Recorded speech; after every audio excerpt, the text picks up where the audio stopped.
ਹਾਂਜੀ ਸਤਿ ਸ਼੍ਰੀ ਅਕਾਲ ਦੋਸਤੋ, ਤੁਹਾਡਾ ਸਵਾਗਤ ਹੈ ਜੀ ਸਾਡੇ YouTube channel Harike job alert ਤੇ।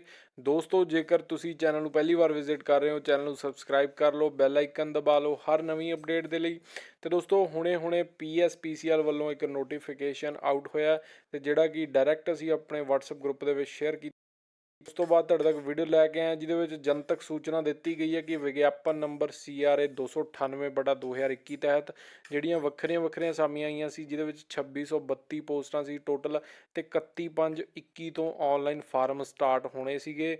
ਤੇ ਕਹਿੰਦੇ ਕਿ ਕੁਝ ਤਕਨੀਕੀ ਕਾਰਨਾਂ ਕਰਕੇ ਜਿਹੜੀ ਔਨਲਾਈਨ ਰਜਿਸਟ੍ਰੇਸ਼ਨ ਸ਼ੁਰੂ ਕਰਨ ਦੀ ਮਿਤੀ ਆ ਹੁਣ 10/6/21 ਕਰ ਦਿੱਤੀ ਗਈ ਆ, ਭਾਵ ਕਿ PSPCL 2632 ਪੋਸਟਾਂ ਦੇ ਲਈ ਹੁਣ ਤੁਸੀਂ 10 ਜੂਨ 2021 ਦਿਨ ਵੀਰਵਾਰ ਤੋਂ ਅਪਲਾਈ ਕਰ ਸਕੋਗੇ। ਤੇ ਔਨਲਾਈਨ ਰਜਿਸਟ੍ਰੇਸ਼ਨ ਦੀ ਆਖਰੀ ਮਿਤੀ ਇਹਨਾਂ ਦੱਸੀ ਆ 30 ਜੂਨ 2021 ਦਿਨ ਬੁੱਧਵਾਰ।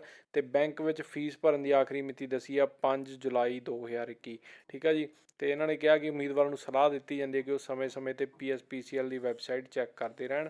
ਤੇ ਅੱਜ ਇਹ ਨੋਟਿਸ ਜਾਰੀ ਕੀਤਾ ਗਿਆ ਦੋਸਤੋ। ਤੇ ਹੋਰ ਨਵੀਆਂ ਅਪਡੇਟਸ ਲਈ ਸਾਡੇ ਨਾਲ ਬਣੇ ਰਹੋ, ਜੁੜੇ ਰਹੋ, ਚੈਨਲ ਨੂੰ ਸਬਸਕ੍ਰਾਈਬ ਕਰੋ। ਧੰਨਵਾਦ ਦੋਸਤੋ, ਸਤਿ ਸ਼੍ਰੀ ਅਕਾਲ।